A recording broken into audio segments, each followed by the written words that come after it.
E a professora Verônica Capello, como eu acabei de dizer, professora da UFPA, e coordena esse projeto Troca de Olhares. É um projeto que faz uma interface, uma relação entre cinema e filosofia, que é muito interessante, né, professora? A senhora já veio aqui outras vezes, eu lhe agradeço muito por ter voltado para falar desse projeto que é tão interessante. Alguns livros, né, vários livros, eu até tenho um ou dois que fala disso, né, são os filmes interpretados à luz da filosofia. Eu sei que o seu projeto não é só isso, é reduzi-lo, se eu disser isso, mas ele também é isso, não é verdade? Com certeza, é um dos fulcros centrais, né? Tem um grande livro que é muito conhecido, que é O Cinema Pensa, uma introdução à filosofia através do cinema. Esse projeto eu queria, antes de tudo, agradecer por estar aqui. Eu queria fazer a minha lista de agradecimentos primeiro, porque eu acho que ninguém faz sozinho. Eu queria agradecer o apoio da PROEX, na pessoa do pró-reitor Fernando Arthur Freitas Neves, da diretora de programas e projetos, a Silvana Nascimento, a diretora da minha faculdade, professora doutora Elizabeth Dias, a empresária da Fox Video, que me cede os filmes, que é a Débora Miranda, a diretora da escola Frei Daniel, que é onde eu atuo, que é a diretora Edna Moraes, a vice-diretora Rosária Filho, a professora de língua portuguesa Sâmia Souza, que eu trabalho junto com ela, me ajuda, a professora que é doutoranda Suelene Pavão, que me ajudou fazendo a professora da UFPA também, fazendo esse curtazinho que documenta, e finalmente documenta o projeto, que o projeto se chama Troca de Olhares, as interfaces entre cinema e filosofia. Finalmente aos bolsistas que têm me acompanhado, particularmente estou no momento com um bolsista, que eu brinco sempre com ele, que é meu fiel escudeiro, que é o Felipe Sampaio de Freitas, e tem um voluntário, que é o Tiago Veríssimo. Bem, agora... Feitos os esclarecimentos, professora, vamos falar então do projeto, né? Como é que a senhora idealizou ele, como é que ele surgiu? O projeto tem 3 anos, Renata, tem 3 anos, ele está sendo renovado, graças a Deus, há 3 anos. Ele começou primeiro pelo meu amor ao cinema também, e sentindo inquietude, porque tem hoje muita imagem, mas mal deglutida, mal interpretada. Então, como passar pelo crivo, esse amor ao cinema, pelo diálogo com a filosofia? E aí o projeto tem 3 frentes. A busca é pegar temas de relevância filosófica em filmes, mas que tenham não só relevância filosófica e de áreas afins, mas que toque o mundo vivido, que tenha eco no dia a dia, no cotidiano, que um garoto possa isso tem a ver comigo, esse filme, né? E ao mesmo tempo leva a pensar. Então o projeto tem 3 frentes. A gente exibe filmes, seguido de debate, a gente distribui ficha técnica, sinopse, porque nós queremos formar espectadores críticos, aliar prazer com saber, aliar o prazer com o rigor que a filosofia acompanha, né? E eu também estou agora escrevendo, atrás de cada sinopse, uma matéria sobre cada filme, né? A gente tenta passar filmes, por exemplo, que geralmente se articulem com um autor. Vou dar um exemplo, O Sétimo Selo, do Berg. Aí, cada filme, a gente escolhe um eixo temático para discutir. Por exemplo, a angústia diante da morte e a religião e a repressão sexual, uma coisa por aí. O último agora que a gente passou foi Central do Brasil.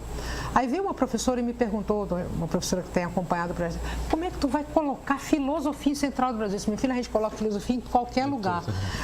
Olha, o Central do Brasil discute o que é a procura do pai, uma busca, né, de identidade, essa coisa do outro, a alteridade. Então, voltando. Então, o projeto tem essa coisa do cinema, que a gente passa na universidade, aberta ao público em geral, e na escola Frei Daniel, que já é outra metodologia. Eu tento pegar filmes também. Que lá é com professores e alunos. Para professor, eu trabalho basicamente com a professora de português, porque parece mentira, o professor de filosofia tinha um horário mais complicado e eu me aliguei muito à professora, que é a Sâmia.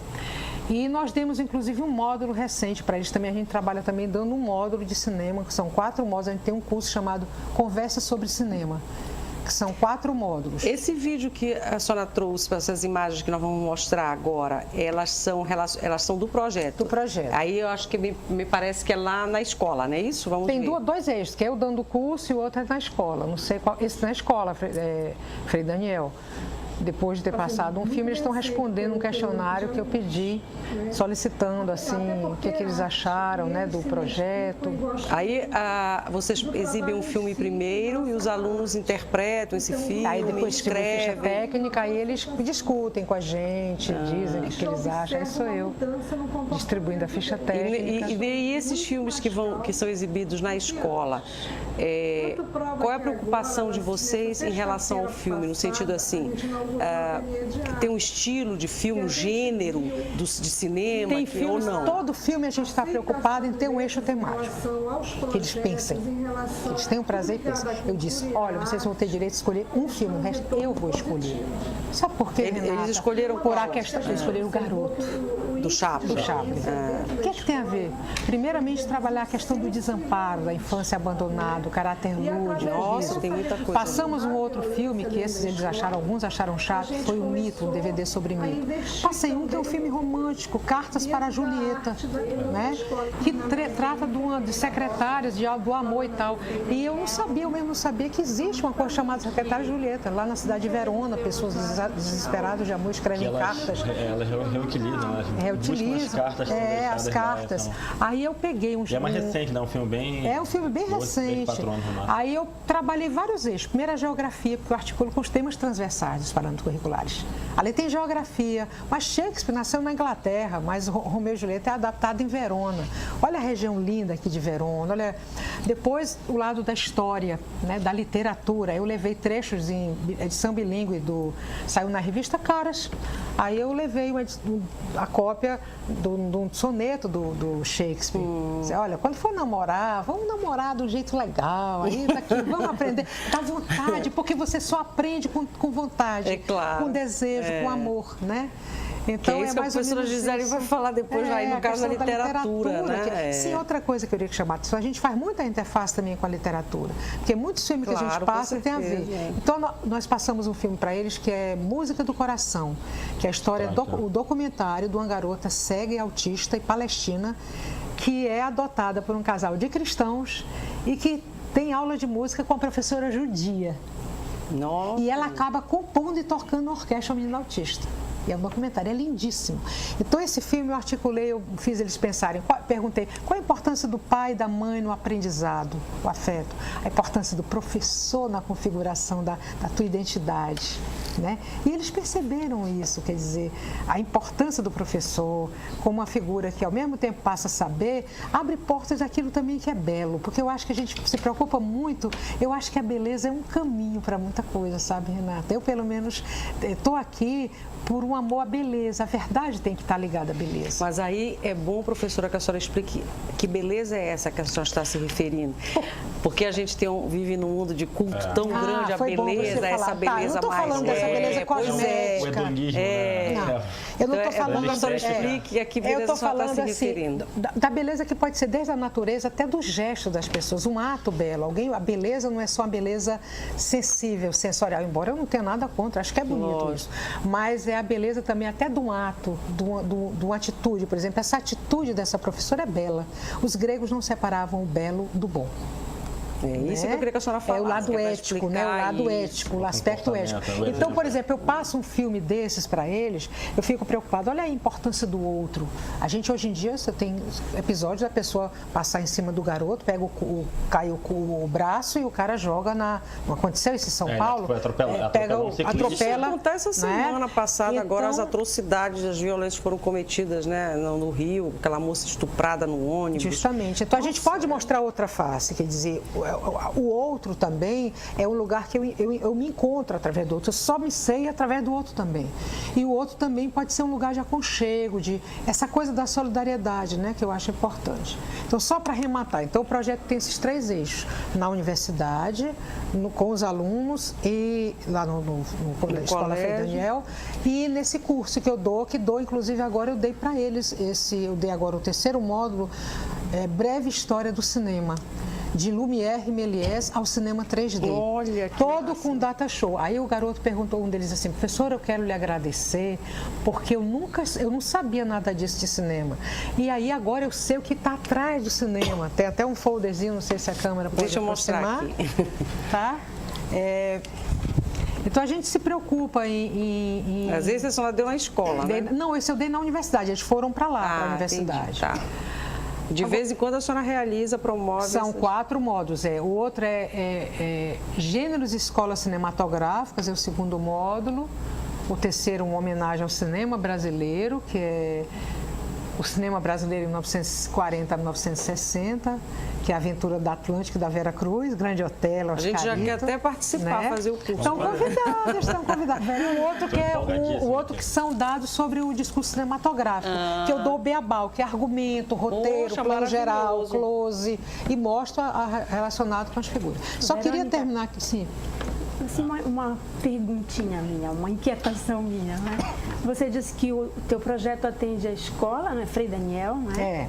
E a UFPA também, né? Quando você exibe um filme dentro da UFPA, você tem assim mais ou menos uma previsão de quem, o público que vai assistir esse filme? Na hora que eles aparecem... Ou é surpresa? A gente tem tido a seguinte coisa. Primeiro eu abri para toda a comunidade. Não, primeiro eu abri só para os alunos de filosofia e áreas afins. Ah, tá. Né? Para ter uma coisa, um perfil mais assim. E vinha 5, 10, 8. E a gente trabalha muito, a gente escolhe, porque a gente tem uma bibliografia que a gente disponibiliza, está lá em letras, inclusive, que é uma bibliografia cinematográfica, uma bibliografia filosófica, articulada. E agora eu estou escrevendo o texto sobre cada filme, que vem impresso. Aí agora a gente está aproveitando uma coisa que são as cestas filosóficas, que no curso de filosofia, às sextas-feiras tem palestra. Quando não tem, eu ocupo tranquilo, então eu tenho ocupado. Aí tem ido mais aluno, porque vai os alunos de filosofia e vai outros que eu chamo. Mas agora nós temos uma professora, a Maristela, que é professora de parasitologia. Ela agora é uma, né, Maristela? Maristela, ela é frequentadora agora do nosso... Então tem essa coisa meio oscilante, tá entendendo? Que às vezes dá mais, às vezes dá menos.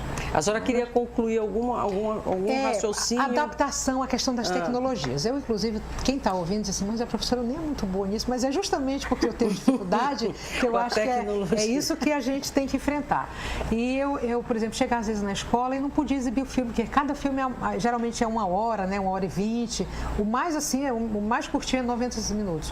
Aí eu cheguei para o meu bolsista e falei, ele é bom nisso, de tecnologia e tal. Falei, a gente tem que usar, tu fala do YouTube, vamos entrar no YouTube, vamos procurar temas pertinentes à filosofia. E fizemos uma seleção e eu estou escrevendo agora a sinopse, que eu estou começando a gerar material didático, eu quero disponibilizar para professores de escola de fundamental e média ligada a isso. Então, caminhos da cidadania no Brasil, só para eu lembrar aqui de alguns.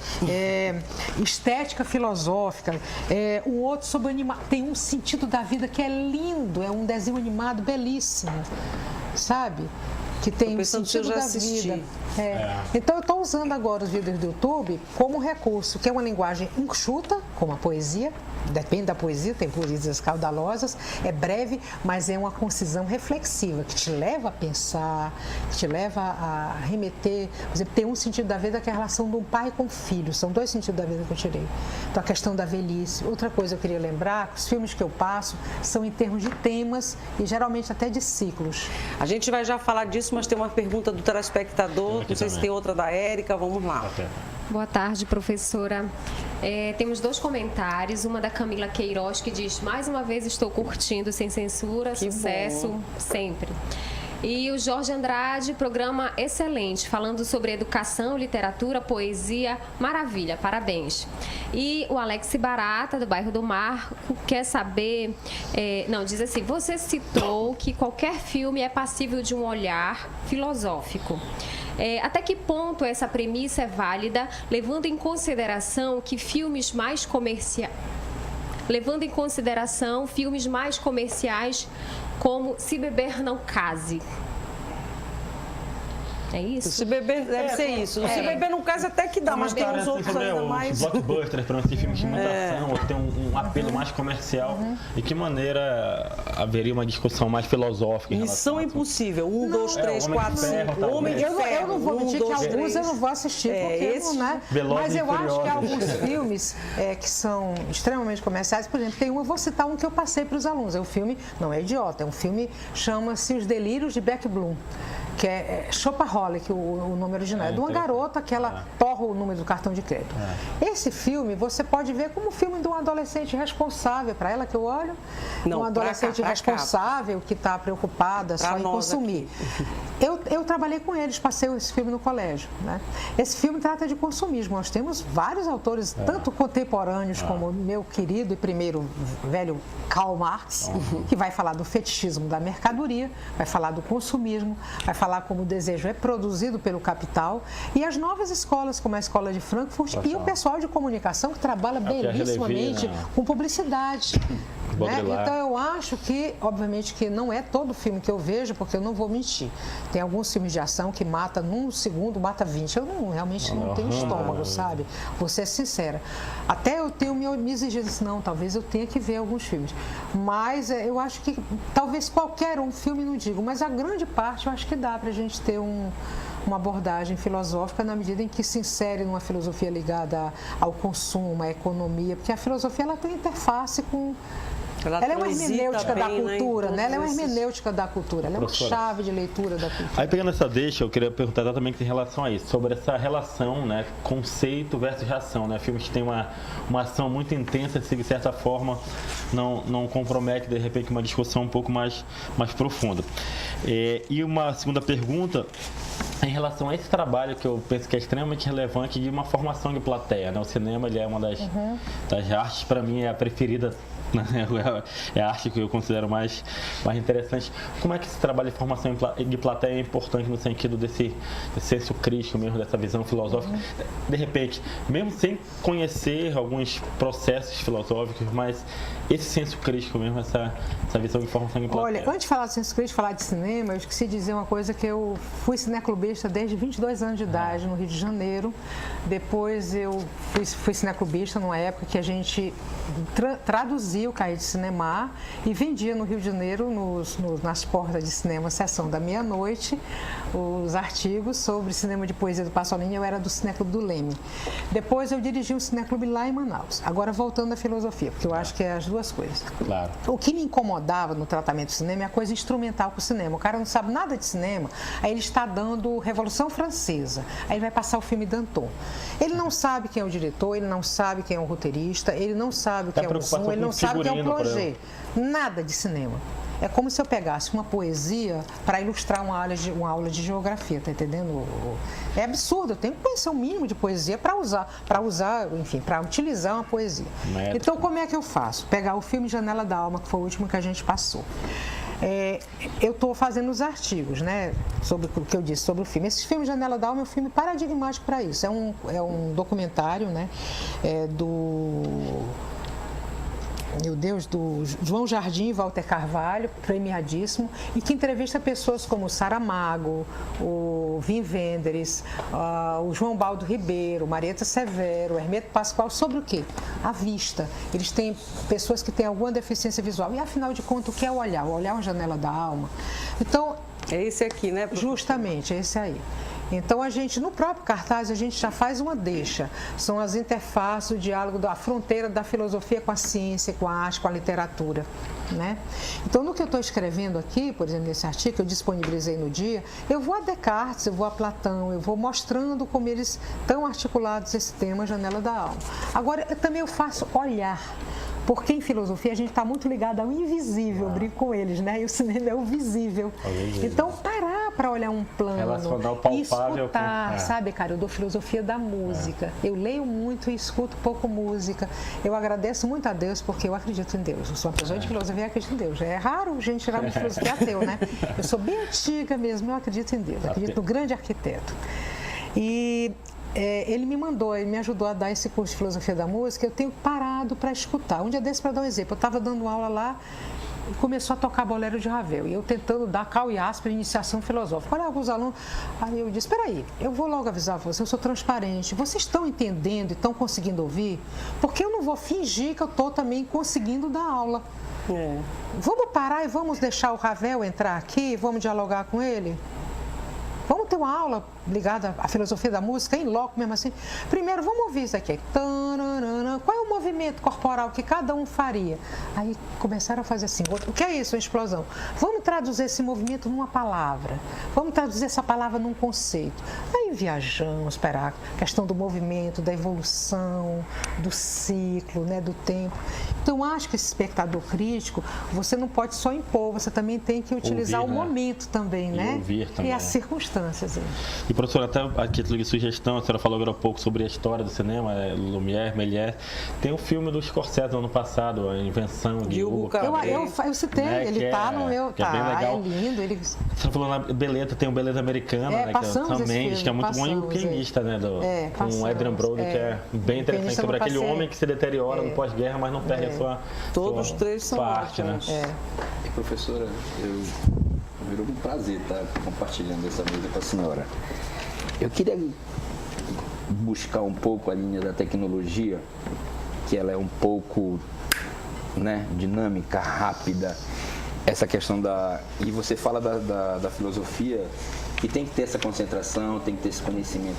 Como é que ocorre essa relação dessa juventude hoje, desse aluno com a filosofia e a tecnologia? Como é que a senhora consegue fazer com que esse aluno, vamos dizer assim, esteja concentrado e consiga perceber a importância que é esse assunto no contexto social? Primeiro, eu tenho que me dirigir um pouco para o mundo dele. Se eu me dirijo um pouco para o mundo dele, vai ser difícil eu trazê-lo para o meu. Né? Mas como é que a senhora faz isso, professor? Falando de coisas que estão pertinentes. Por exemplo, agora eu estou frequentando o YouTube. Quem está me assistindo sabe que eu não sou muito boa até de abrir e-mail, né? Mas eu tenho meu aluno que me ajuda. Então, eu acho que você primeiro tem que ir ao mundo dele. Agora, eu acho que eu não tenho nenhum medo de falar de um termo que pode ser antipático, que é autoridade pedagógica. O professor pode ser super aberto, mas ele não abrir mão assim, de que eu tenho alguma coisa para passar para vocês e que é importante. Eu digo para eles, o mundo não começou com Bill Gates, a despeito da genialidade dele, né? Até porque, para ser genial na tecnologia, você tem que ir pro... Eu cito, por exemplo, um roqueiro como o Renato Russo, ele lia Camões, ele conhecia a Bíblia, né? Então, eu acho que, nesse filme Janela da Alma, um dos entrevistados é o Wim Wenders, que é um grande cineasta, que é um dos meus cineastas prediletos, cineasta alemão. Uma das coisas que ele fala, inclusive ele diz que gosta de ter óculos, porque o óculos é enquadrado, ele não quer ver tudo, ele quer ver bem. Eu acho que o problema da nossa cultura é excesso de informação sem a peneira da interpretação. Não me interessa ver muito. O que me interessa? Saber coisas assim. Agora acabou de explodir uma bomba na cidade de Birigui, da região, não sei o que, eu não sei nem como é. Sabe, é acúmulo de informação. E vai ficando pelo caminho coisas que não... Sabe como é que eu mostro a importância dele? É na dor e na alegria. Eu digo, é muito importante parar e olhar e ter concentração, porque vocês não... 3 coisas importantes. Amor. Você não pode amar sem olhar o outro. Ontem eu dei um texto para eles disso. Mas, professora, deixa eu aproveitar e interromper. Está aqui também a professora Gisele, que lida com isso permanentemente, e que essa questão que o Sérgio levantou também é a seguinte, é como pegar esses jovens, né, lidar com esses jovens, com esses meninos, e fazer com que eles entendam a importância da literatura, da leitura, né? A importância do cinema, né? Num mundo, como você falou, né? Com tantos apelos de imagem, né? Eles vivem imersos, já nascem com essa tecnologia toda à disposição deles, então isso faz parte da vida deles, não tem como tirá-los disso. E nem é para tirar, tem que saber utilizar isso da melhor maneira possível, né? Mas é difícil você prender a atenção do aluno, não é, professora? Eu imagino que você também tenha, né? Principalmente na literatura, despertar nesse aluno o prazer da leitura, né? Eu acho que isso são 2 professoras aqui, 3 professores, eu acho que isso é uma professor também, Sérgio, né? Também. É um desafio, né? Diário do professor, fazer isso, né?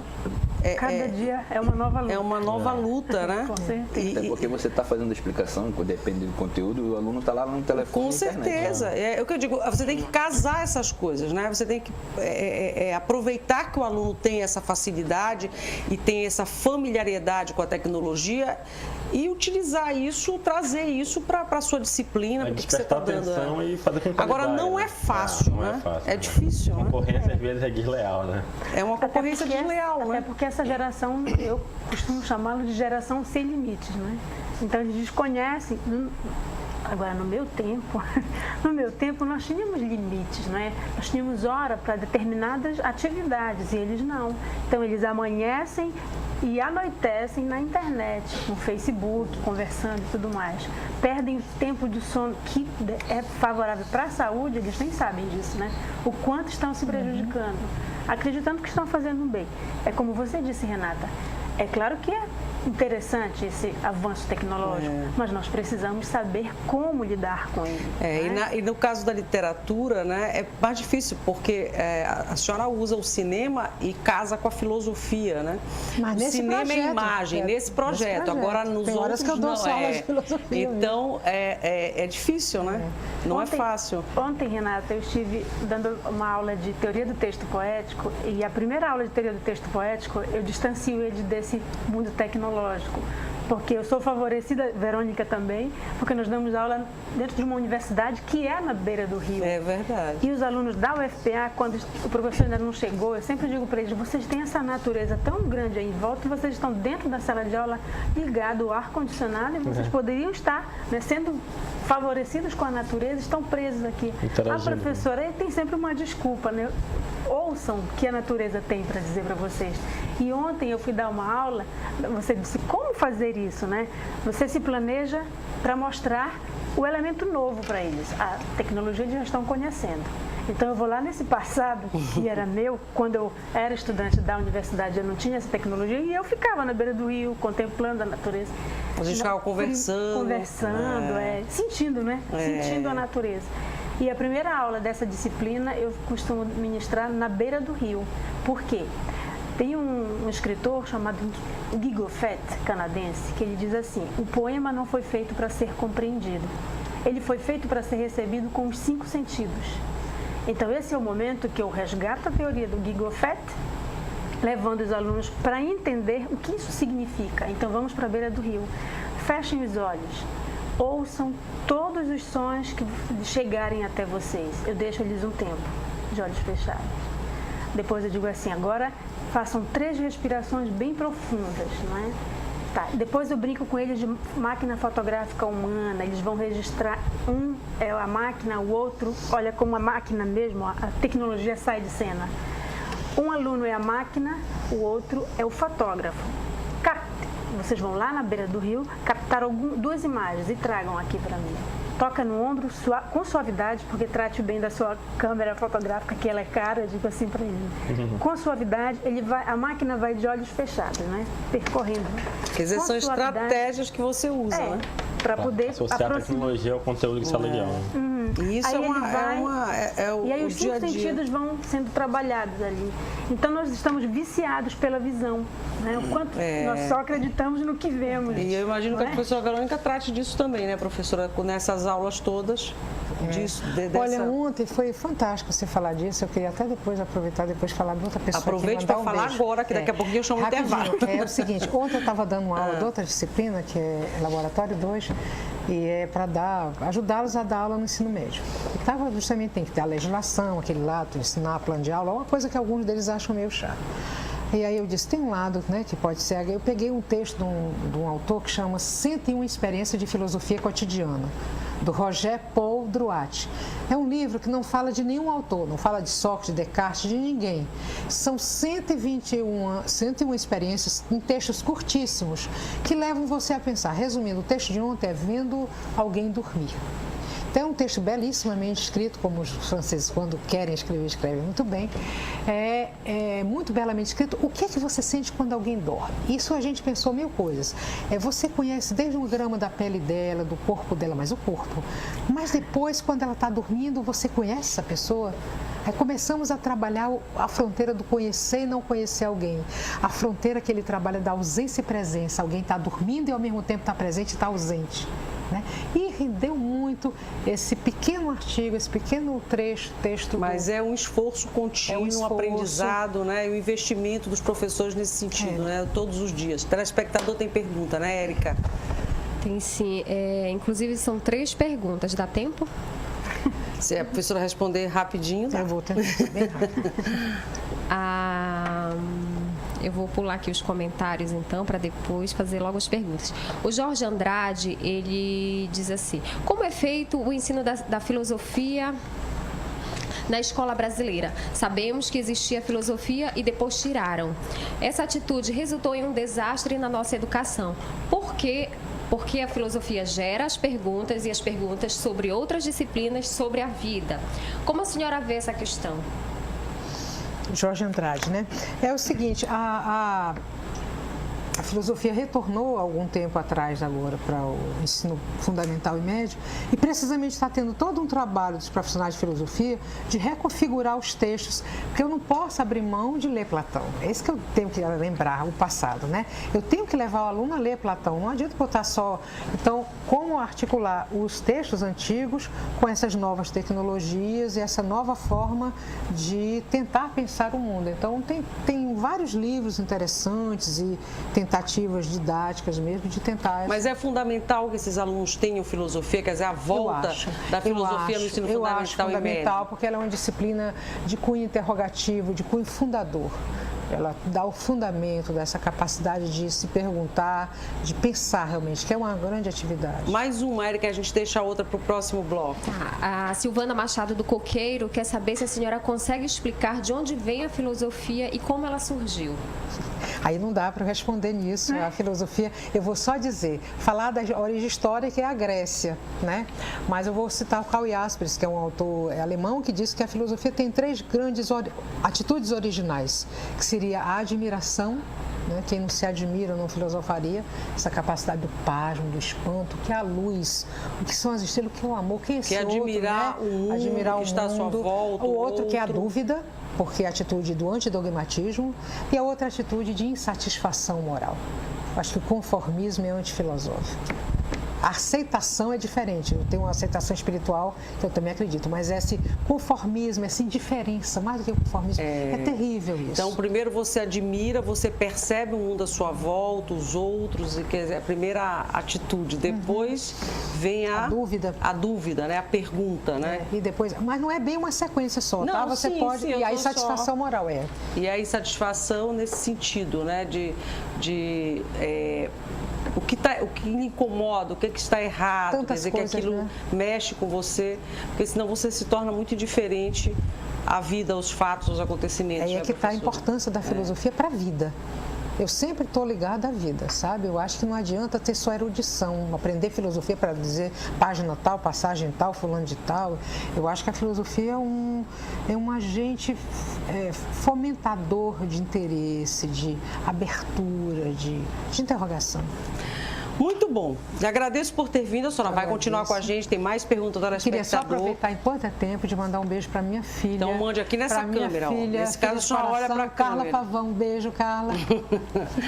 Professora, muito Valdira bom. Também. A senhora continua com a gente até o finalzinho, ainda vai responder outras perguntas. Okay. Se tiver alguma coisa, porventura, que a senhora não tenha dito, a senhora vai ter chance de falar. Quero escutar agora isso. Vai escutar também.